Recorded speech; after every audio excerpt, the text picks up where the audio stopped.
तो आज की क्लास चलाते हैं आगे। स्टैट्स पहला चैप्टर इंट्रोडक्शन कोशिश करेंगे आज खत्म हो पाए। एक छोटा सा टेस्ट बनाया है 19 क्वेश्चन का, और नहीं तो नेक्स्ट क्लास तक फिनिश करके अगला डाटा, अगला chapter primary data secondary data की चर्चा करेंगे। शुरू के 2-3 चैप्टर्स भैया स्टैटिस्टिक्स के थ्योरी को लेकर हैं, बहुत आसान है, और उसके बाद फिर प्रैक्टिकल है। चूंकि ये प्रैक्टिकल 8th क्लास से आप कहीं ना कहीं बेसिक कर रहे हैं तो आपको स्टैट्स आसान लगेगी। तो आयुषी कितना हो गया स्टैट्स में, फिर हम उसके बाद माइक्रो पे शिफ्ट होंगे।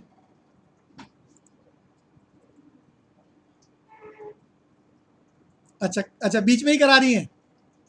अच्छा अच्छा, इसीलिए तो हम बस कोशिश करेंगे जी मीन मीडियन मॉड तक पहुंचे, और हो सकता है उससे पहले अगर आप कहेंगे तो माइक्रो शुरू कर देंगे, बट मीन मीडियन मॉड तक सब कुछ आसान है। डिस्पर्जन किसी के स्कूल में शुरू हुआ है? Dispersion, quartile deviation, dispersion chapter का नाम है, जिसमें डिस्पैरिटी को नापा जाता है। मीन मीडियन मॉड के बात है, किसी के भी स्कूल में शुरू हुआ हो तो।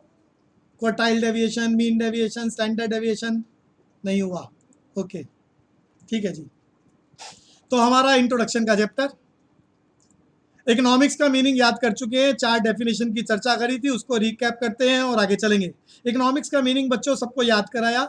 Economics means the subject of science which deals with the study of human behaviour. एक बार ये मीनिंग दिव्या बोलेगी।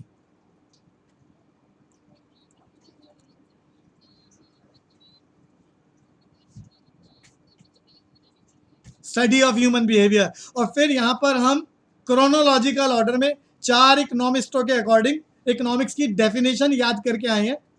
आपको सबसे पहली डेफिनेशन 1 वर्ड में याद करनी है, वेल्थ डेफिनेशन बोलते हैं। लिखने वाला आदमी कौन बताएगा? ध्रुव जैन, फादर ऑफ इकोनॉमिक्स भी कहा जाता है उसे, ध्रुव जैन। Adam Smith. फिर दूसरे नंबर पर आपको याद रखना है, ब्रॉडर कंसेप्ट आ गया इकोनॉमिक्स के मीनिंग का, इसको 1 वर्ड में वेलफेयर डेफिनेशन बोलते हैं, और बनाने वाला आदमी कौन बताएगा? Ayushi, Alfred Marshall. फिर वक्त बदलने के बाद क्रोनोलॉजिकल ऑर्डर में तीसरा आदमी आया, लियोनल रॉबिन्स। रॉबिन्स याद करने से भी गाड़ी चलती है जी, एमसीक्यू के क्वेश्चन है, 1 मार्केट से ऊपर नहीं आने वाले। रॉबिन्स, और इसकी डेफिनेशन को 1 वर्ड में स्केयरसिटी डेफिनेशन बोलते हैं। थोड़ा डिटेल में बात करें तो यहाँ इकोनॉमिक प्रॉब्लम की बात करते हैं। इकोनॉमिक प्रॉब्लम बोले तो स्टडी ऑफ ह्यूमन बिहेवियर, और स्टडी ऑफ ह्यूमन बिहेवियर आता है तो अभी सार्थक बोल रहा था 3 बातें साथ में चलती है। Human wants are unlimited, to fulfill these unlimited wants resources are limited and resources have alternate uses। और इन सब इकोनॉमिक प्रॉब्लम यानी स्केयरसिटी के चलते क्या क्रिएट होता है?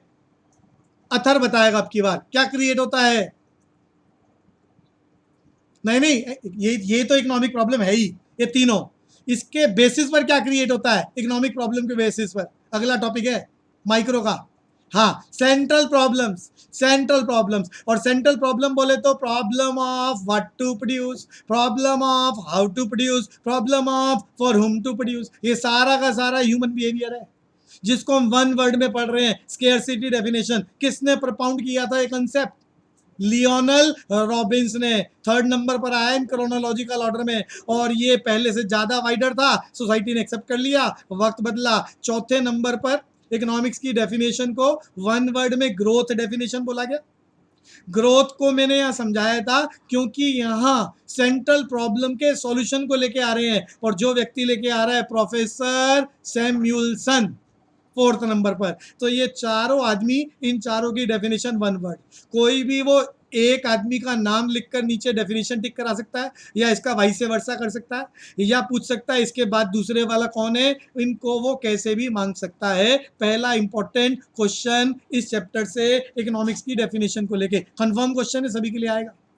एक बार ये सीक्वेंस और पूछ के और फिर टॉपिक को आगे चलाते हैं जहां पर हम लास्ट क्लास में पहुंच गए थे। कुशल, मुझे 4 इकोनॉमिक्स चाहिए क्रोनोलॉजिकल ऑर्डर में, और उसकी डेफिनेशन 1 वर्ड में, सिर्फ 1 वर्ड में। पहला आदमी। हाँ, यस,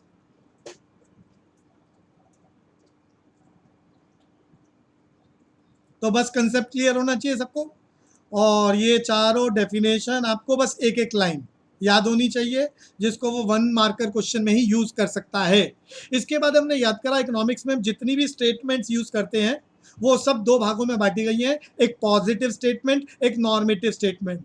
हर वो स्टेटमेंट जो प्रेजेंट और पास्ट को रिफ्लेक्ट करती है, भाषा number 2 what is what was को रिफ्लेक्ट करती है, भाषा नंबर 3 कॉजेज और इफेक्ट को, कॉजेज एंड इफेक्ट को रिफ्लेक्ट करती है। वो सारी स्टेटमेंट्स को हम टेक्निकली क्या बोलते हैं, पॉजिटिव स्टेटमेंट, जिसका एग्जाम्पल याद होना चाहिए। 1 मार्कर के लिए या तो मीनिंग पूछेगा या एग्जाम्पल टिक कराएगा। और फिर इस जैसा हमने दूसरा याद करा, नॉर्मेटिव स्टेटमेंट्स में वो सारी स्टेटमेंट्स आती हैं जो फ्यूचर को रिफ्लेक्ट करती हैं, बोले तो व्हाट ऑट टू बी और एक एग्जाम्पल। भाषा बोल के टॉपिक को बदलते हैं। Positive statements include all those type of statements which are based on what is what was। मेरे साथ सब रिवाइज कर रहे हैं जी। इन अदर वर्ड्स, दूसरी भाषा भी याद रखनी है, पेपर वाला कोई भी ऑप्शन लगा सकता है। In other words, all the statements based on causes and effect also known as positive statement। Example में हम प्रेजेंट या पास्ट की बात कर सकते हैं। India is an over populated country और price are constantly rising, discussion करा था। यहां मैंने इन्फ्लेशन और डिफ्लेशन वर्ड यूज करा था, तो मीनिंग यूज कर लेते हैं जी। इन्फ्लेशन, अथर्व, क्या मीनिंग था? इन्फ्लेशन का मतलब क्या Atharva? Kanika, increase in price, और डिफ्लेशन डिक्रीज इन प्राइस। और इस बात को लेके स्टैट्स में आखिरी में चैप्टर पढ़ने वाले हैं बहुत डिटेल में, और मैथमेटिकल कैलकुलेशन करनी है इंडेक्स नंबर। आयुषी, नाम सुना है इंडेक्स नंबर का? हमारे कोर्स में ही है, आखिरी चैप्टर हमारा स्टैट्स का इंडेक्स नंबर ही है। और ये इंडेक्स नंबर के नाम से मैं आपको सिर्फ ये समझाना चाह रहा हूं कि यहां पर हम इन्फ्लेशन और डिफ्लेशन को परसेंटेज में कैलकुलेट करते हैं। आइडिया लग गया बच्चे? हाँ, तो हम नॉर्मेटिव स्टेटमेंट पर चल रहे हैं। नॉर्मेटिव स्टेटमेंट हम रिवाइज कर रहे हैं। Reflect to all those statements which are based on what ought to be, और फिर कोई एग्जांपल एक नंबर के लिए हम अपनी तरफ से लिखेंगे, और एग्जामिनर क्वेश्चन में स्टेटमेंट दे दे तो टिक करना आना चाहिए। कौन सी स्टेटमेंट? जो फ्यूचर को रिफ्लेक्ट करती है। What should be the India should not be over populated country और price should not be rise. हो गया था ये हमारा तैयार। इसके बाद हम यहाँ पर आ गए थे लास्ट क्लास में, यहाँ हमारा काम रुका था। स्टैटिस्टिक्स का मीनिंग याद कर रहे हैं, in singular sense, in plural sense. हमने सिंगुलर सेंस में याद करा था। यहाँ पर 5 अल्फाबेट्स आपको याद करने, क्रोनोलॉजी सीक्वेंस नहीं बदलनी। पहला collection, organisation, presentation, analysis and interpretation. इसको मैं समझाने की कोशिश कर रहा था। ये सारे एक साथ लिखने हैं। स्टैटिस्टिक्स में be defined as a science of collection, organization, presentation, analysis and interpretation of numerical data। तो मैंने यहाँ एग्जाम्पल डिस्कशन करा था आपके लिए। First of all you have to collect the data. अरे हमारे देश के सेंसस ऑफ इंडिया की बात, अच्छा जो बताया था उसको भी सुन लेते हैं। हिंदुस्तान में पहली बार ऑफिशियल सेंसस कब हुआ था? आजादी से पहले, ब्रिटिश गवर्नमेंट के द्वारा। अथर्व, 1881। भैया ये सब चीजें याद रखना। 12th में तो इसका 1 नंबर का बड़ा इंपॉर्टेंट क्वेश्चन है, और मजे की बात याद अभी से ही हो रहा है, हिस्टोरिकल फैक्ट है। हिंदुस्तान में पॉपुलेशन की काउंटिंग पहली बार ऑफिशियली अंग्रेजों ने करी थी 1881, और हर 10 साल बाद तब से लेकर आज तक वही खेल चल रहा है। पिछला अनाउंसमेंट कब हुआ था? 2011, और अगला अनाउंसमेंट कब है? 2021, पॉपुलेशन सेंसस। तो मैं वापस आ रहा हूँ जी। तो ये जो सेंसस ऑफ इंडिया है, ये पहले डाटा को कलेक्ट करेगा। इसी को किसी भी एक क्वेश्चन को ले लेते हैं, एग्जांपल ले रहे हैं। तो सबसे पहले डाटा को कलेक्ट करना, फिर उसको ऑर्गेनाइज करना। अरे जब डाटा कलेक्ट करने आते हैं तो वो पूरे घर का डाटा, मेजर का, माइनर का, सीनियर सिटीजन का। मजे की बात है, सुपर सीनियर सिटीजन होता है, ये नाम सुना है आपने? पिछली बार मैंने चर्चा करी थी, माइनर 18 से कम, 18 से अबव मेजर हो गया। सीनियर सिटीजन आपको मालूम है, कनिका बताना, सीनियर सिटीजन बोले तो 60 या 60 से अबव आपके साल में जिसकी एज है। और अगर मैं एक और टर्म है यहाँ पर, सुपर सीनियर सिटीजन, सरकार का डाटा है हिंदुस्तान में सुपर सीनियर सिटीजन। पूरी क्लास को बता सकता है कि कौन होते हैं super senior citizen according to government of India? हाँ, नहीं तुक्का मार रहे हो आप, किसी को पता है तो बताओ। अरे नहीं, 80 वाला कौन है ये? अच्छा, कशिका, ये बढ़िया बात। अरे सरकार आप, प्रियांशु की साउंड नहीं आ रही बच्चे मेरे पास। मैं जो बात बोल रहा हूँ सरकार की अनाउंसमेंट है। 60 साल से ऊपर सरकार व्यक्ति को सीनियर सिटीजन बोलती है, और सीनियर सिटीजन को बहुत सारी रिलैक्सेशन दी जाती है सरकार के द्वारा बहुत सारे डिपार्टमेंट्स में। ऐसे ही सुपर सीनियर सिटीजन सरकार ने टर्म बना रखी है। हर वो व्यक्ति जो आपके साल में 80 साल को क्रॉस कर जाए, 80 साल 80 ईयर्स, सरकार उसको सुपर सीनियर सिटीजन बोलती है। और उसके लिए बड़े सारे रिलैक्सेशन है, ट्रेन में बुकिंग करानी हो, रिजर्वेशन है, टिकट भी कम लगती है, चार्जेस भी कम लगते हैं। ये एक एग्जांपल दे रहा हूं मैं, बैंक में खाता खोलने जाए तो बड़े सारे गवर्नमेंट के रिलैक्सेशन आ जाते हैं सुपर सीनियर सिटीजन। तो सरकार जो भी डाटा इकट्ठा करती है, पहले कलेक्शन ऑफ डाटा, फिर उसको ऑर्गेनाइज करती है। मैंने कुछ एग्जांपल बताए, एज वाइज कैटेगराइज कर लो, जॉब वाइज कैटेगराइज कर लो, मेल फीमेल वाइज कैटेगराइज कर लो कि हिंदुस्तान में कितने मेल हैं, कितने फीमेल हैं, कितने बच्चे हैं, कितने माइनर, कितने मेजर, कितने super senior citizen, super senior citizen. अगर मैं चाइना की बात करूं तो वहां सुपर सीनियर सिटीजन की संख्या ज्यादा है। हिंदुस्तान को आने वाले टाइम पे पूरी दुनिया में नंबर 1 कंट्री माना जा रहा है, क्योंकि हिंदुस्तान में सबसे ज्यादा जो पॉपुलेशन है वो यंग जनरेशन है। अरे कुशल, मालूम है नहीं मालूम ये बात? हिंदुस्तान की ग्रोथ रेट आने वाले टाइम पे चाइना को बीट करने वाली है। उसका मेजर कारण पॉपुलेशन सेंसस से निकल के आ रहा है। हमारे देश की सबसे ज्यादा जवान आबादी है, और चाइना की प्रॉब्लम क्या है, वहां बूढ़े लोग ज्यादा हो गए हैं। भाई ट्रेड साइकिल तो चलता ही है ना, हम भी किसी टाइम पर हमारे देश की आबादी भी बूढ़ों की ज्यादा हो जाएगी, बट अभी यंग जनरेशन हमारे देश की ज्यादा है, जिसको लेके बड़े सारे फोरकास्ट किए जा रहे हैं। और जल्दी ही पूरी दुनिया में सुपर पावर नंबर 1 अमेरिका जैसी कंट्री को बीट करने वाले हैं। समय कितना लगेगा वो सबकी अपनी अपनी कैलकुलेशन है, अलग अलग। वापस आता हूं जी। तो first of all you have to collect the data, फिर उसके बाद you have to organise the collected data in the tabular presentation. Tabular presentation के लिए मैं पिछली क्लास में चर्चा कर रहा था, आपका जो आपने 9th-10th में करा, इंडिविजुअल सीरीज, डिस्क्रीट सीरीज, हम क्वेश्चन भी करने वाले हैं, कंटिन्यूस सीरीज। और इसके अलावा हम डायग्रामेटिक प्रेजेंटेशन की बात कर रहे हैं ऑर्गेनाइजेशन में ही। डायग्रामेटिक प्रेजेंटेशन का एग्जांपल जो आपने करा हुआ है, bar graph. Ayushi, bar graph तो करा हुआ है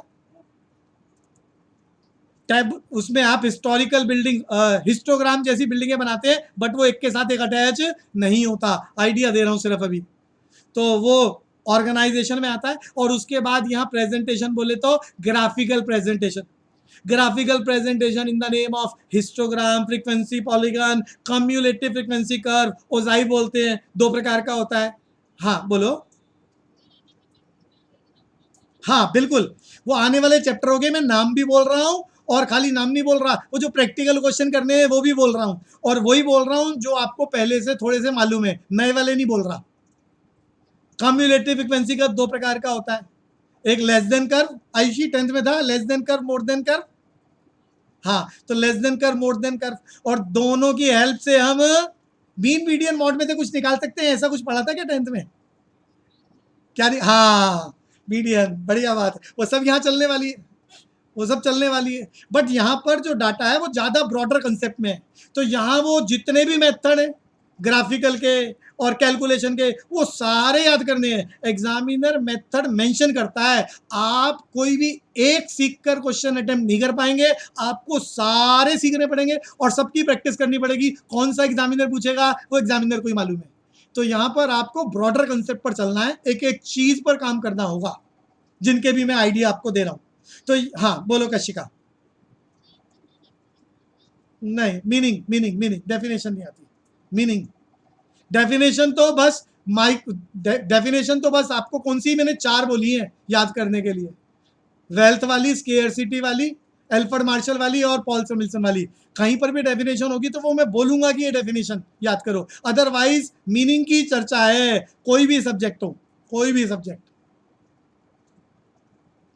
तो आगे चलते हैं जी। तो प्रेजेंटेशन बोले तो हाँ बोलो कशिका।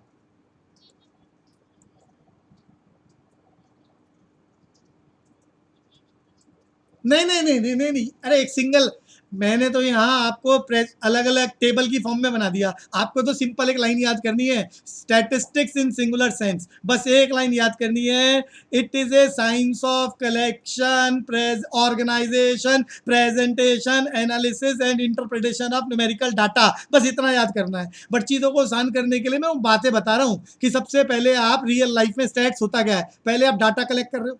आपका मैंने नाम बोल दिया, सेंसस ऑफ इंडिया, तो पॉपुलेशन का डाटा इकट्ठा कर रहे हो, फिर जब डाटा इकट्ठा करते हैं तो उसी वक्त पूछा जाता है माइनर हो मेजर हो, सारे फैमिली मेंबर्स के नाम बताओ, सुपर सीनियर सिटीजन हो, कितने वर्किंग है कितने नॉन वर्किंग है। फिर वो जो डाटा इकट्ठा किया जा रहा है उसको फिर ऑर्गेनाइज किया जाता है, चैनल है बिल्कुल, आगे पीछे नहीं कर सकते, ऑर्गेनाइज किया जाता है, जिसको लेकर मैं एग्जांपल बता रहा हूँ, individual series, discrete series, continuous series, जिसको हम आगे जाके प्रैक्टिकली करेंगे। और जब चीजें ऑर्गेनाइज हो जाती हैं, अरे आपको मालूम है जब आप डिस्क्रीट सीरीज बना लेते हो, कंटिन्यूअस सीरीज बना लेते हो, तभी तो आप उसका ग्राफिकल प्रेजेंटेशन बनाते हो। और ग्राफिकल प्रेजेंटेशन किस तरह का आपने 9th-10th में बनाया है, हिस्टोग्राम के नाम से, फ्रीक्वेंसी पॉलीगन के नाम से। यहाँ पर चीजें और जुड़ जाएंगी, फ्री हैंड कर्व आ जाएगा, लाइन ग्राफ आ जाएगा। तो मैं नए वाले शब्दों की चर्चा नहीं कर रहा। तो उसके बाद ग्राफिकल प्रेजेंट, मैं पिछली क्लास में ग्राफिकल प्रेजेंटेशन का एग्जाम्पल भी ले रहा था कि आप इंडिया और पाकिस्तान का मैच हो रहा है भैया, या तो one day match 100 over, 50 over one side, 50 over second side, वो पूरा मैच देखो और फिर जाके आप ये कहो कि भैया ये टीम जीत गई, इसने इतने ओवर खेले और इतने इतने विकेट, पूरा डिस्क्रिप्शन आप बोल सकते हो। या आप, अरे आप ग्राफिकल प्रेजेंटेशन 9th क्लास में भी करते थे, तो आप ग्राफिकल प्रेजेंटेशन दोनों टीमों का बना दो, 50 ओवर का एक्स एक्सिस पर, और कितनी कितनी विकेटें हैं वहां सर्कल लगा दो और कितने कितने रन बने। तो जस्ट 5 मिनट में ग्राफिकल प्रेजेंटेशन की हेल्प से आपको पता चल जाएगा किस टीम की कितनी विकेटें गिरी, कौन टीम ज्यादा बेटर स्कोर कर पाई, कौन टीम हारी है, सब कुछ with in a few seconds. ज्यादा बेटर वे है ग्राफिकल प्रेजेंटेशन किसी चीज को अंडरस्टैंड करने के लिए। और राइटिंग में दो तो फिर वो टेक्निकली पढ़ना पड़ेगा, समझना पड़ेगा, थोड़ा समय लगेगा। आइडिया लगा बच्चों? आयशी, तो इसको लेके मैं किसी कंस्ट्रक्शन की भी बात कर रहा था, कोई आर्किटेक्ट ऑफ दिल्ली वाले, मुंबई में कंस्ट्रक्शन हो रही है, तो आप लेटर लिख के समझाओगे कि इतने साइज पर पिलर लगाने हैं, इस साइज के लगाने हैं, उससे ज्यादा बेटर है उसकी पिक्चराइजेशन। अरे आर्किटेक्चर में जो मैपिंग होती है वो पिक्चराइजेशन ही तो है, वो पिक्चराइजेशन बना के भेज दो तो ज्यादा बेटर है उसको अंडरस्टैंड करना सभी के लिए, चाहे वो कंस्ट्रक्टर हो, चाहे वो आर्किटेक्ट हो, चाहे वो बिल्डर हो। आगे चलते हैं जी, प्रेजेंटेशन का मैं बेनिफिट बता रहा था। एनालिसिस, एनालिसिस में आप चैप्टर पढ़ने वाले हो मीन, मीडियन, मॉड, क्वार्टाइल। हम यहाँ पर कुछ किताबों में जो नहीं लिखा हुआ उसकी भी चर्चा करेंगे, कुछ स्कूल वाले एक्स्ट्रा कराते हैं बुक्स के अलावा भी, डिसाइल, परसेंटाइल जैसी चीजें। अरे मीडियन, आयुषी मीडियन तो सुना होगा ना? तो मीडियन का मतलब मिड पॉइंट होता है, मीडियन का मतलब मिड पॉइंट होता है। इसको जाके किताब में आगे और डिटेल में बताया गया है, first quartile and third quartile. First quartile median का मतलब 50%, फर्स्ट क्वार्टाइल का मतलब 25%, थर्ड क्वार्टाइल का मतलब 75%। किताबों में तो बस इतनी चर्चा हो रही है, फर्स्ट क्वार्टाइल, थर्ड क्वार्टाइल, अरे 25%, 75%, 50%। लेकिन कुछ स्कूल एक्स्ट्रा अगर आते हैं वो डिसाइल की बात करते हैं। अरे डिसाइल का मतलब 1/10, 10%, परसेंटाइल। तो बहुत सारे कुछ स्कूल एक्स्ट्रा भी कराएंगे, तो जिन स्कूल में एक्स्ट्रा कराया जाएगा हम उसके अकॉर्डिंग भी चर्चा करेंगे। तो ये सब क्या है, ये एनालिसिस हो रहा है मीन, मीडियन, मॉड के नाम से। इसका भी मीनिंग मैंने बताया था, जो पहले से आता है उसकी चर्चा मैं कर रहा हूं। मीन बोले तो एवरेज ऑफ द सीरीज। अरे मालूम है आप सब अपने 5 सब्जेक्टों के नंबर आए तो सबने 5 सब्जेक्टों का टोटल करके 5 से डिवाइड कर दिया, 10th में भी करा, 9th में भी करा, और रियल लाइफ में आप हमेशा से यूज कर रहे हो 6th 7th 8th क्लास से। और किसी को भी अपने एवरेज बता दिए तो उससे आपकी गुडविल, आपकी एफिशिएंसी का एनालिसिस हो जाता है कि भैया ये बच्चा इतने पानी में है, पढ़ाई उसकी ऐसी चल रही है। तो एनालिसिस हो रहा है, और इस एनालिसिस के बेसिस पर जब डाटा इंटरप्रेट होता है तो सोसाइटी में गुडविल जनरेट हो जाती है। तो ये सिर्फ एक लाइन याद करनी है, या एक्सप्लेनेशन पे नहीं जाना है। ओनली 1 मार्कर क्वेश्चन होता है, मीनिंग आएगा या एमसीक्यू में टिक कराएगा। तो सिंगुलर सेंस में स्टैटिस्टिक्स का मीनिंग क्या है? Collection, organisation, presentation, analysis and interpretation of numerical data. आगे पीछे नहीं कर सकते। अथर्व रिपीट। हाँ बोलो, क्या? दोबारा बोलो। नहीं नहीं नहीं, अरे अभी तुम ना इस डिटेल पे मत जाओ, डिटेल की चर्चा पर जब हम जाएंगे तो थ्योरी में वो डिटेल में बताऊंगा। मीडियन को हम एज ए लेमैन बोलते हैं mid point of the series. अरे आपको अगर मैं पुरानी क्लासेस की चर्चा करूं, अभी हम चैप्टर शुरू नहीं करे हैं, तो जो पुरानी क्लास, अरे ऐसे समझो 10 बच्चों की हाइट है, सबकी हाइट क्लास में 10 बच्चों की हाइट है, और वो कह रहा है कि क्लास में 10 बच्चों की हाइट का क्या करना है, मीडियन निकालना है। तो सब बच्चों को अरेंज करना होगा असेंडिंग ऑर्डर में, असेंडिंग ऑर्डर में, सबसे छोटी हाइट वाला सबसे पहले, और फिर उसमें जो सबसे मिड पॉइंट पर बच्चा है उसे मीडियन बोलेंगे। अरे सार्थक को मेरी बात समझ में आ रही है? तो सिर्फ मिड पॉइंट को बात कर रहा हूं मैं, यानी 50%। अरे 0 से 100 का जो मिड पॉइंट है उसे मीडियन बोलते हैं।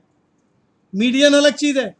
मीडियन में सिर्फ मिड पॉइंट की बात होती है, वो भी अरेंज करने के बाद। विदाउट अरेंजमेंट मीडियन का कोई यूज नहीं है।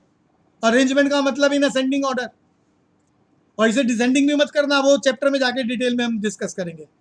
और अगर मीन की बात करें तो यहां पर कोई अरेंजमेंट नहीं है असेंडिंग डिसेंडिंग का, just you have to average of the series. मालूम है आपको इंडिविजुअल सीरीज का sigma X by N, but method अब बहुत सारे पढ़ने वाले हो यहाँ पर, पुरानी क्लासेस में एक ही पढ़ा था, तो वो हम चैप्टर में जाके पढ़ेंगे, बस एक आइडिया दिया है मैंने आपको। तो एक बार ये अथर्व दोबारा बोलो ये मीनिंग, क्या बोला आपने? Stats in singular sense.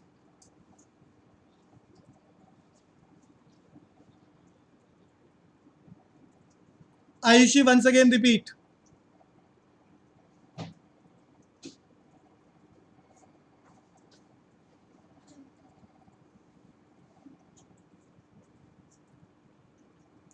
बस मुझे 5 शब्द चाहिए। कनिका एक बार और रिपीट कर दो, बाकी सबके लिए भी बोल रहा हूं, एक बार रिपीट कर लो और हम आगे चलेंगे।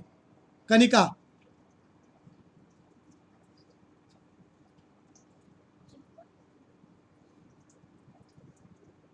बढ़िया बात। अब हम चलते हैं statistics in respect of plural sense.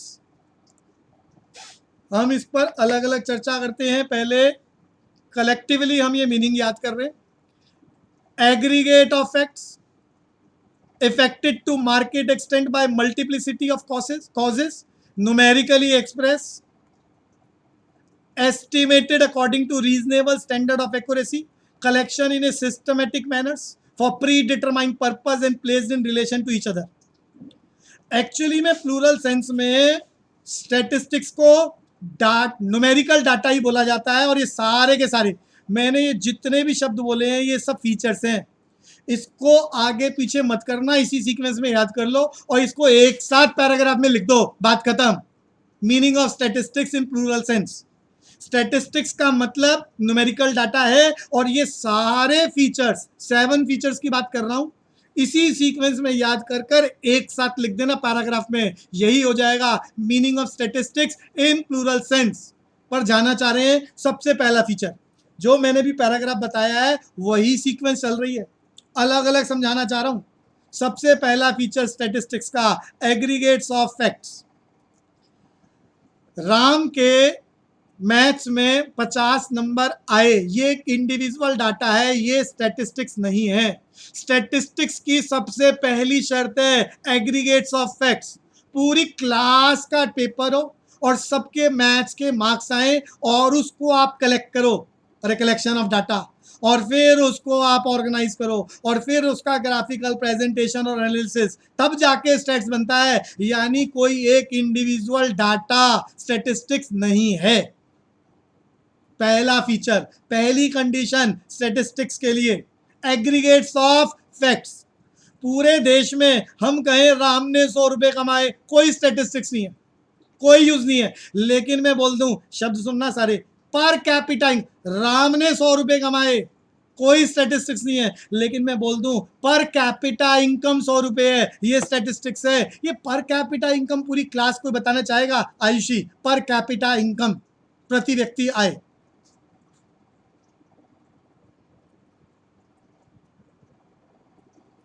इस पर कैपिटा इनकम में पूरे देश की आबादी काउंटेड है, यानी पूरे देश में। यस, ये बढ़िया बात महक गोयल। तो national income divided by mid term population, अरे पॉपुलेशन तो हर रोज बदलती है ना, तो मिड टर्म पॉपुलेशन बोल दो, opening plus closing divided by 2। तो भैया हमारे देश में जितनी कमाई हुई है पूरे देश की, डिवाइडेड बाय पॉपुलेशन, तो ये आ रहा है on an average. On an average Hindustan का एक व्यक्ति कितना कमाता है, और इस एवरेज में वो राम भी शामिल है।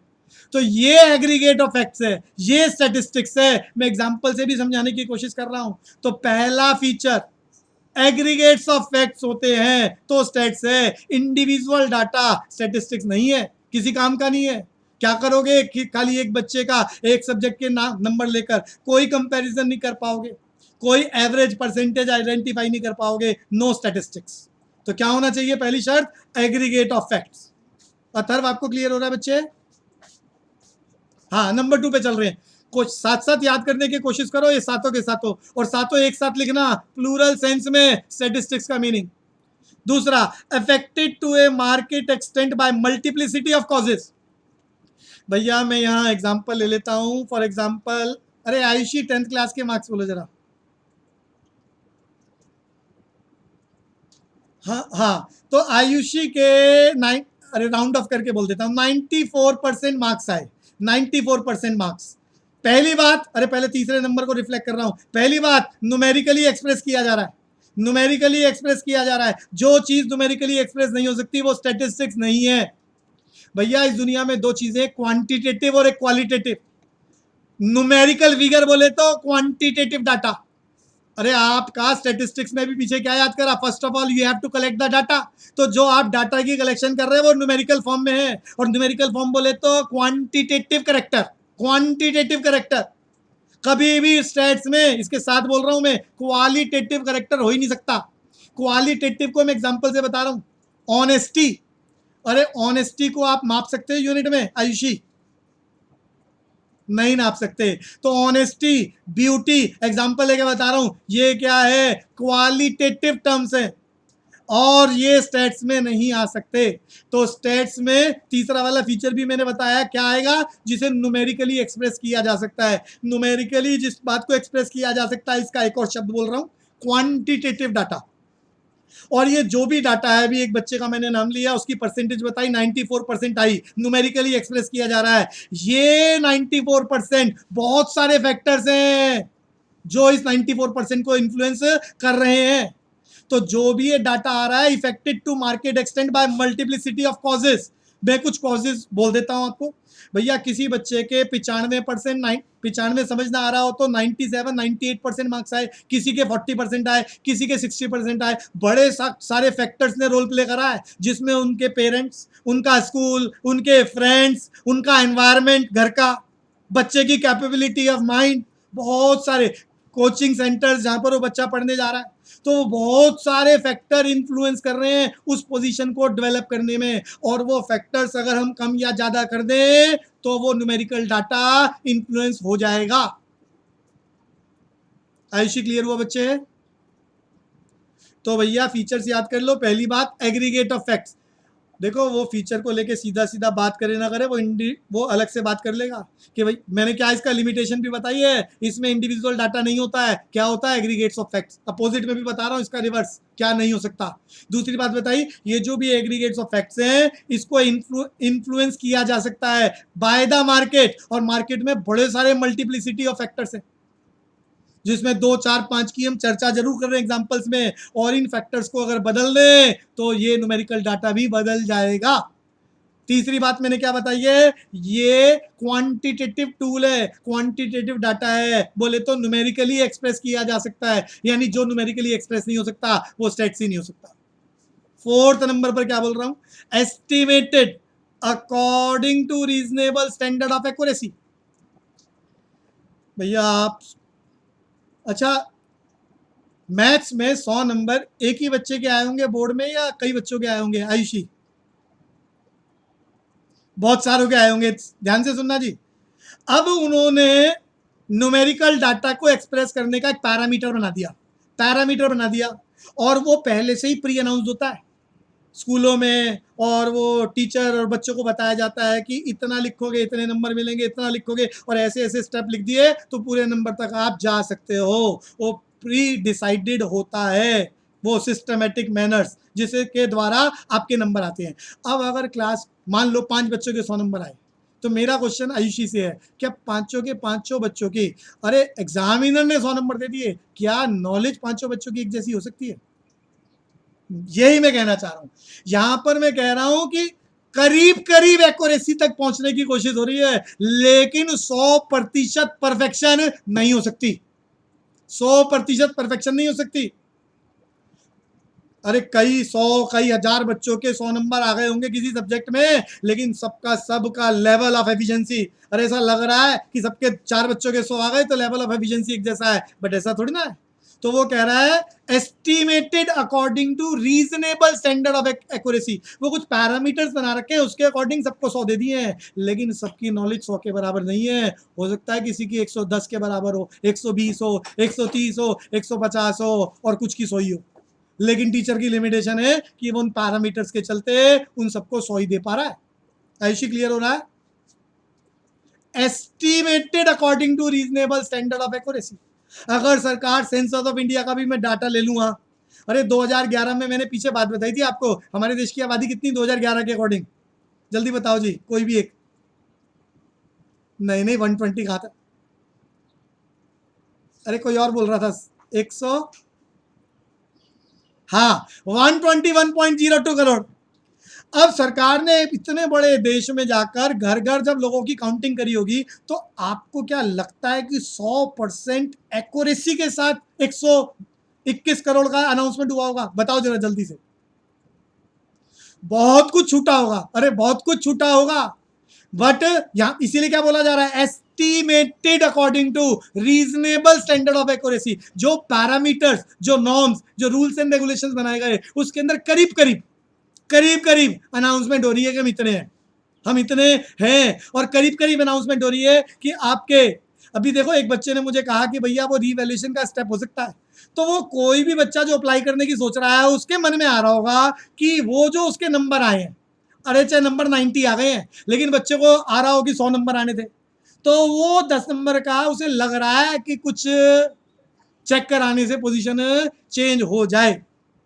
तो ये क्या है? Estimated according to reasonable standard of accuracy. तो वो पैरामीटर्स, वो नॉर्म्स जो डिसाइडेड है सीबीएसई के द्वारा या जो सेंसस ऑफ इंडिया ने डिसाइड करा है, उसके अकॉर्डिंग करीब करीब एक्यूरेट रिजल्ट अनाउंस हो रहा है कि हमारे देश की आबादी as per population census 2011 121.02 crore, करीब करीब एक्यूरेट स्टैटिस्टिक्स का फीचर।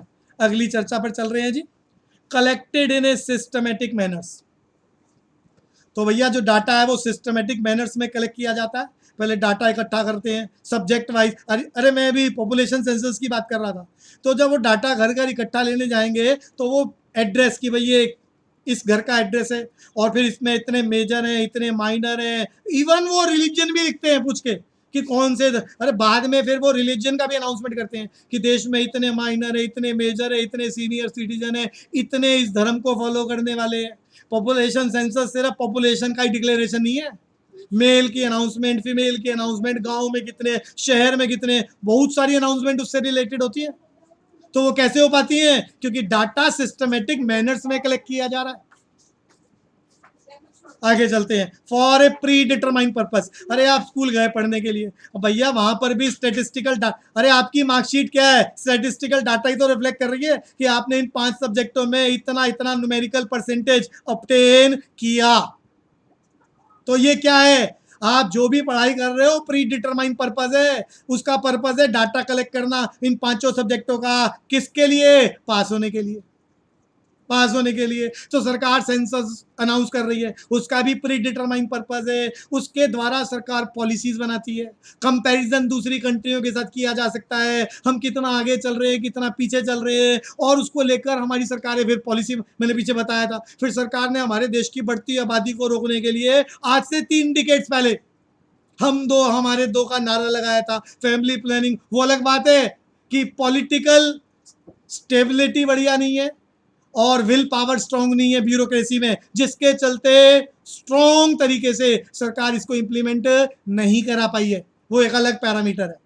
फिलहाल 6ठा नंबर आपको क्लियर हो गया होगा। फॉर ए प्री, जो भी डाटा इकट्ठा किया जाता है पहले से ही पर्पस फिक्स होता है, इस पर्पस के लिए फॉर प्री डिटरमाइंड पर्पस। आप पढ़ाई कर रहे हो, पहले से ही डिटरमाइंड है कि हमने पढ़ाई करनी है, रिजल्ट आना है, अगली क्लास में जाना है, कैरियर अपॉर्चुनिटी सेलेक्ट करनी है, फॉर प्री डिटरमाइंड पर्पस। और ये जो भी डाटा है इसका यूज किस लिए किया जा सकता है? कंपैरिजन के लिए किया जाता है।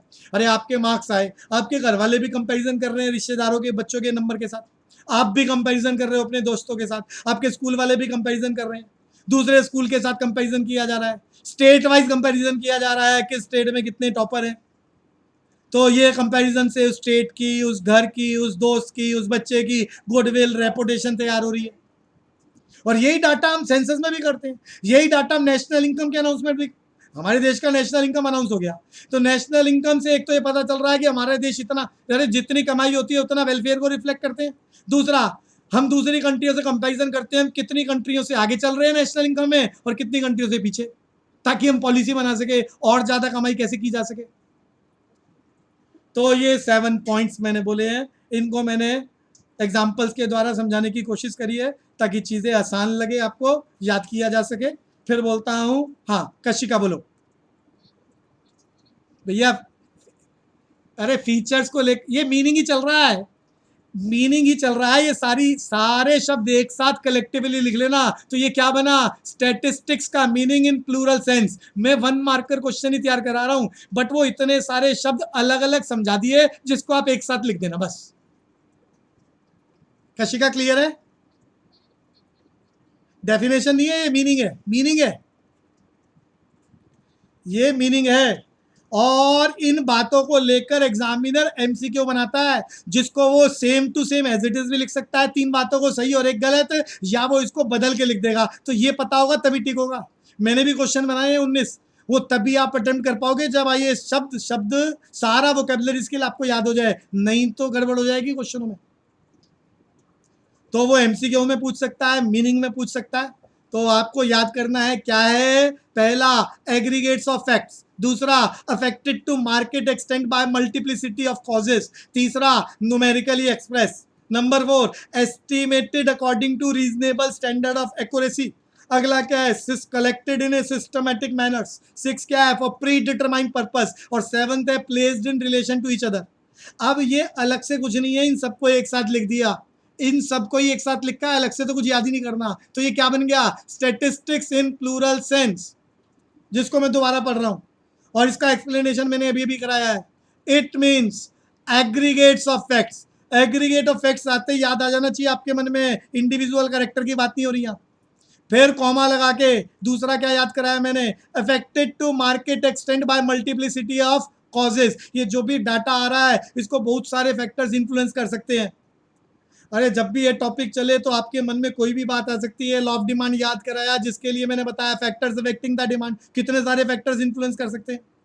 फिर मैंने बताया डाटा सिर्फ न्यूमेरिकली एक्सप्रेस हो सकता है, इस न्यूमेरिकली एक्सप्रेशन को लेकर मैंने एक और नाम दिया, क्वांटिटेटिव डाटा होता है ये, जिसको एमसीक्यू में टिक कराएगा। यानी क्वालिटेटिव डाटा को स्टैटिस्टिक्स नहीं कह सकते। और क्वालिटेटिव को लेके मैंने एग्जांपल भी बोला, for example honesty, beauty etcetera, इसको रिफ्लेक्ट नहीं किया जा सकता न्यूमेरिकल फिगर्स में। अगले फीचर्स की बात करी, जो फीचर्स हैं वो सब अलग अलग याद करके एक साथ लिख दो, बात खत्म, याद हो गया।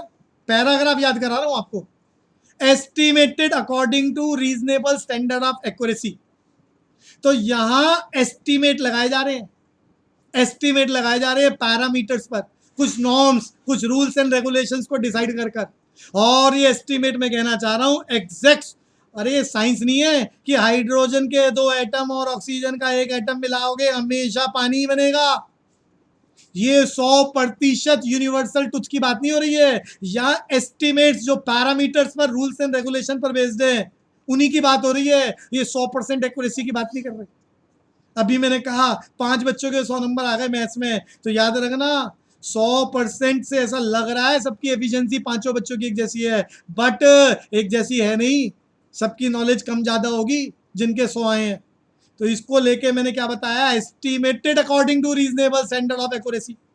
फिर बताया data collected in a systematic manners for a predetermine, पहले से ही पर्पज होता है डाटा को कलेक्ट करने का, किस लिए इकट्ठा किया जा रहा है, आप पढ़ाई किस लिए कर रहे हो, आपकी मार्कशीट लाने का पर्पज क्या है, ताकि वो क्लास पास करो। और लॉन्ग टर्म गोल्स की बात करें तो कैरियर अपॉर्चुनिटी है, शॉर्ट टर्म की बात करें तो सिर्फ वही क्लास पास करने का गोल है। भैया जो बच्चा 11वीं में है उसका भी शॉर्ट टर्म गोल क्या है कि वो 11th पास कर ले, लॉन्ग टर्म गोल क्या है, कैरियर अपॉर्चुनिटी है, जो 5 साल 8 साल 10 साल की स्टडी के बाद आपको ऑब्टेन होगा। And placed in relation to each other, comparison के लिए यूज होता है स्टैटिस्टिक्स। आयुषी क्लियर है बच्चे? आयुषी, अथर्व, आयुषी बोलो, ये पैराग्राफ बोलो, सबको बोलने के लिए कहा है बट एक ही बच्चे से सुना जा सकता है, तो बाकी सब मन में रिवाइज करें और एक बच्चा बोलेगा। आयुषी,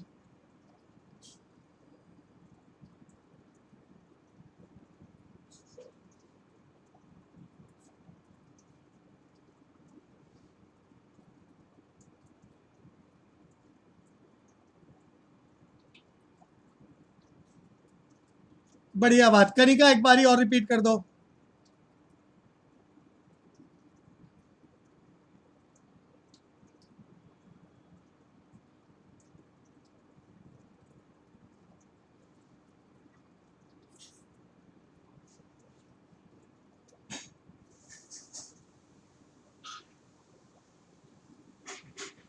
बढ़िया बात। आगे चलते हैं जी। अब हम बात करते हैं फंक्शन। हाँ बोलो जी, बोलो जी। सिंगुलर सेंस में, अरे एक्चुअली में प्लूरल सेंस में वो फीचर्स को लेके आ रहा है और उसको बहुत डिटेल में समझा रहा है, जिसको लेकर मैंने भी चर्चा करी। और सिंगुलर सेंस में बस एक ही लाइन में वो बोल रहा है कि collection of data, organisation of data. चल रहा हूं जी वापस। एक ही लाइन में बोल रहा है सिंगुलर सेंस में, collection, organisation, presentation, analysis and interpretation. किसका? न्यूमेरिकल डाटा का। वहां वो फीचर्स के साथ एक्सप्लेन कर रहा है, तो वो प्लूरल सेंस हो गई। क्लियर हो गया? महक गोयल, महक गोयल को दोबारा बोलना है, स्टैटिस्टिक्स इन सिंगुलर सेंस।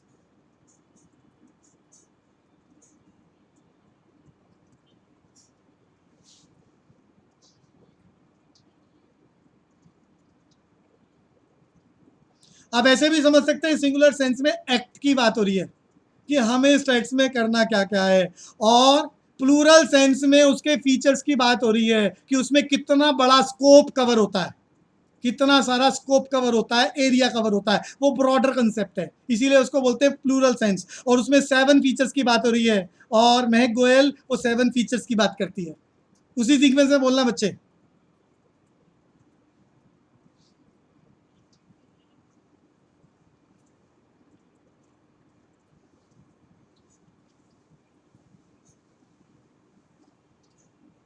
Accuracy, collected.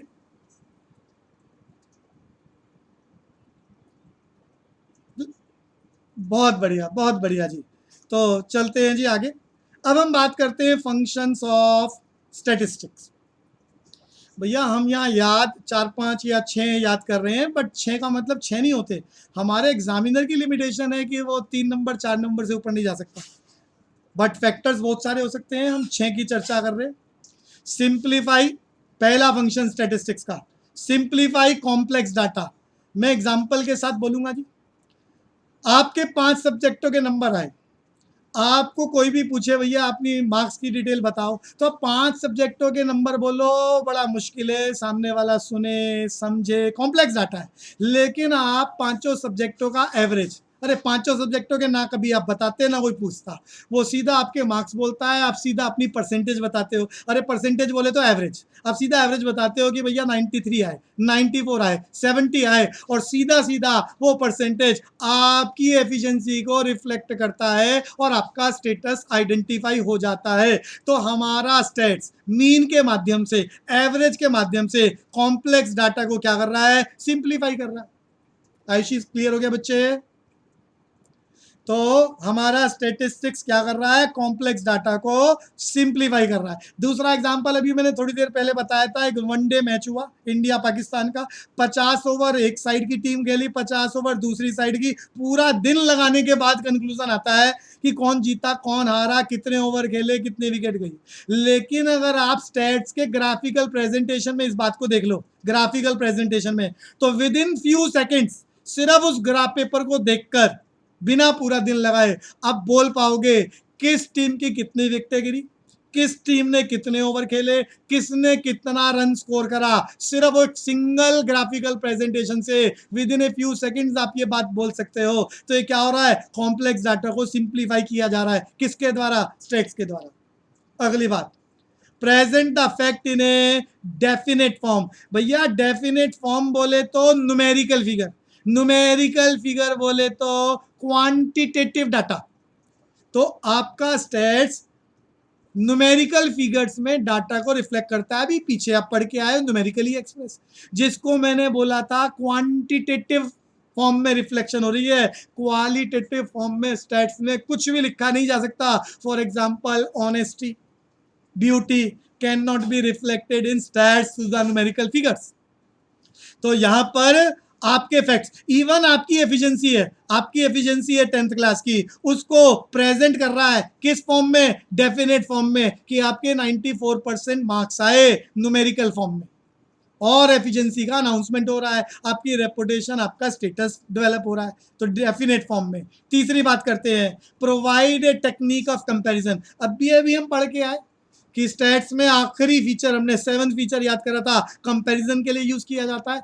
और भैया कंपैरिजन से होता क्या है, कंपैरिजन से नंबर 1, अरे आप लोग स्कूलों में जाके ग्रुप में पढ़ते हो, उसका पर्पस क्या है, कंपैरिजन। कंपैरिजन से कंपटीशन आता है, कंपटीशन से एफिशिएंसी इंप्रूव होती है।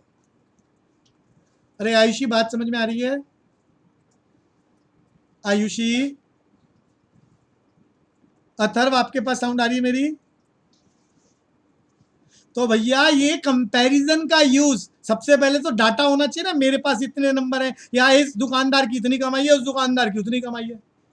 पहले तो न्यूमेरिकल डाटा होना चाहिए, तभी कंपैरिजन किया जाएगा। और कंपैरिजन से क्या आता है, एफिशिएंसी का पता चल रहा है, कंपटीशन आ रहा है, और एफिशिएंसी बूस्ट करने के लिए फिर पॉलिसी मेकर पॉलिसी बनाएगा। बिजनेसमैन है, बिजनेसमैन अपने अकॉर्डिंग पॉलिसी बनाएगा, गवर्नमेंट है, गवर्नमेंट पॉलिसी बनाएगी आफ्टर कंपैरिजन, कि भैया कमियां हैं तो इन कमियों को ऐसे ऐसे ठीक कर सकते हैं, और अगर कमियां नहीं है और बढ़िया है तो उस पोजीशन को मेंटेन करने के लिए पॉलिसी बनाई जाती है। भैया किसी बच्चे के सारे सब्जेक्टों में 100 आ गए, तो वो हर बार 100 आए ये जरूरी नहीं है, तो फिर वो अपने आप को टॉप पे मेंटेन करने के लिए पॉलिसी बनाएगा, कंपैरिजन करके लोगों के साथ, कि वो कहीं पीछे ना चला जाए।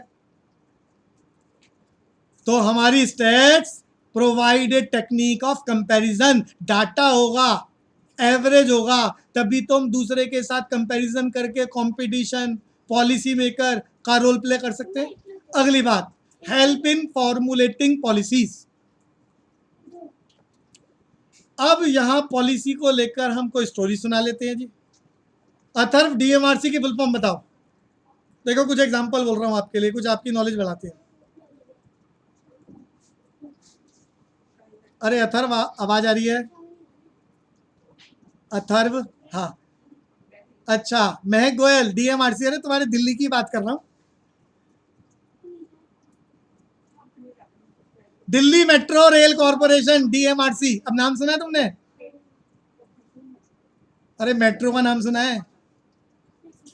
तो भैया सब जगह शॉर्टकट में डीएमआरसी लिखा होता है, जहां जहां मेट्रो में कभी कोई गया हो, शक्ल देखी हो, फोटो देखी हो। दिल्ली मेट्रो रेल कॉर्पोरेशन, इसका मास्टरमाइंड आदमी जिसकी वजह से दिल्ली में मेट्रो आई, कौन, कोई बता सकता है? श्री, अरे नाम याद कर लो, आपकी नॉलेज अपग्रेड कर रहा हूँ, दिल्ली की बात कर रहा हूँ। दिल्ली की मेट्रो को डीएमआरसी बोलते हैं। इसका मास्टरमाइंड आदमी जिसकी वजह से दिल्ली में गिफ्ट मिला है मेट्रो का, श्रीधरन, श्रीधरन, डीएमआरसी की बात कर रहा हूं। मैं एग्जांपल लेना चाह रहा हूं कंपैरिजन के, फॉर्मुलेटिंग पॉलिसी को लेके। डीएमआरसी का नाम बताया, आयुषी दोबारा बोलो, डीएमआरसी क्या? हाँ, और हमारी दिल्ली में मेट्रो को लाने वाला व्यक्ति जो था, जिसको हम दिल्ली मेट्रो का जनक कह सकते हैं, फादर कह सकते हैं, वो कौन? अभी मैंने नाम बताया, श्रीधरन। अब यहां पर मान लो सरकार ने अनाउंस कर दिया कि भैया डीएमआरसी को 1000 करोड़ रुपया सेंक्शन कर दिया, 1000 करोड़ सेंक्शन कर दिया, 30 किलोमीटर का मेट्रो का ट्रैक बनाना है, और श्रीधरन डीएमआरसी के हेड है, और 1000 करोड़ सेंक्शन कर दिए, 30 किलोमीटर। आप डिसाइड करो कि दिल्ली में कहां बनाओगे। भैया सरकार का एजेंडा एक ही है, welfare should be maximum. 30 kilometre से पूरी दिल्ली कवर होने वाली नहीं है, दिल्ली के किस इलाके में डीएमआरसी अपने 1000 करोड़ रुपए सेंक्शन करे, 30 किलोमीटर का कॉरिडोर लेके आए, जिससे वेलफेयर सबसे ज्यादा होगा। इसके लिए श्रीधरन को क्या करना होगा, डीएमआरसी को क्या करना होगा, न्यूमेरिकल फॉर्म में डाटा कलेक्ट करना होगा, दिल्ली के सब इलाकों का डाटा कलेक्ट करना होगा। किस बात को लेकर, डेंसिटी को लेके। अरे पिछली क्लास में डेंसिटी की चर्चा हो रही थी, कुशल बताएगा डेंसिटी क्या है भैया? हाँ, कितने लोग रहते हैं। तो भैया हिंदुस्तान, दिल्ली के अंदर डीएमआरसी वालों ने मेट्रो सबसे पहले वहां नहीं बनाया जो वीआईपी एरिया है, जहां नेता रहते हैं, जबकि पॉलिसी वो बनवा सकते थे, नेता ही तो पॉलिसी बनाते हैं। उन्होंने अपने इलाकों में नहीं बनाया, सबसे पहले वो इलाके ढूंढे गए जिनकी डेंसिटी बहुत ज्यादा थी, बाइंग पावर बहुत कम थी, जैसे शाहदरा। अरे पहला मेट्रो ट्रैक मालूम है किसी को, शाहदरा से 30 हजारी के बीच में था, आयुषी, 30,000 और शादरा। तो वो पहले न्यूमेरिकल डाटा इकट्ठा किया गया कि जहां पर डेंसिटी ज्यादा है, लोग ज्यादा रहते हैं और गरीब लोग हैं, ताकि वेलफेयर ज्यादा हो, ट्रैवलिंग ज्यादा हो और लोग उसको ज्यादा यूज कर पाए। अरे पॉलिटिकल नेताओं के इलाके में जो वीआईपी इलाका है एनडीएमसी का, अब ये मत बोलना एनडीएमसी क्या होता है। अथर्व एनडीएमसी पता है? अरे दिल्ली का बहुत बड़ा इलाका एमसीडी कंट्रोल करती है, म्यूनिसिपल कॉर्पोरेशन डिपार्टमेंट, और जो रेस्ट है वो एनडीएमसी। जितना भी दिल्ली का वीआईपी इलाका है, पॉलिटिकल नेताओं वाले इलाके, वो सारे एनडीएमसी के पास है। और पॉलिटिकल विंग को हटा दो हम, राष्ट्रपति भवन और वो प्रेसिडेंट, वो सारे उधर के इलाके, तो जितना इलाका है वो रेस्ट कौन कंट्रोल करता है? एमसीडी के हाथ में। तो एनडीएमसी के इलाके में कहीं पर भी मेट्रो फर्स्ट फेज में, सेकंड फेज में कहीं आई नहीं, क्योंकि वहां वेलफेयर, वहां के लोगों ने गाड़ियों पे ही चलना है, तो गाड़ियों पे ही चलेंगे, मेट्रो हो या ना हो। तो भैया यहाँ पॉलिसी को फॉर्मुलेट करना है, तो पॉलिसी को फॉर्मुलेट करने के लिए क्या चाहिए? न्यूमेरिकल डाटा चाहिए, और वो डाटा को कलेक्ट करके ही पॉलिसी बनाई जाती है कि भैया यहीं मेट्रो बनेगी, और इससे बेनिफिट वेलफेयर का, प्रॉफिट की बात नहीं कर रहा, वेलफेयर का बेनिफिट ज्यादा होगा। अरे इतनी बात समझ में आई आयुषी? भैया समय की लिमिटेशन, यहीं रोकना पड़ेगा, 9th वाले वेट कर रहे हैं। हाँ आता है, कमजोर चैप्टर है, एक एक नंबर के ज़्यादा आते हैं, 3-4 नंबर से ऊपर का एरिया नहीं है। बट भैया हमें तैयारी तो सारी करनी पड़ेगी, चीज़ें इंटरेस्टिंग बनानी पड़ेंगी। एग्जाम्पल ले रहा हूँ और कह रहा हूँ याद कर लो, है ही कुछ नहीं, बस फंक्शन याद करने हैं, और फंक्शन के बाद बस इंपॉर्टेंस और लिमिटेशन, और ये चैप्टर क्लोज, अगली क्लास में खत्म हो जाएगा। हाँ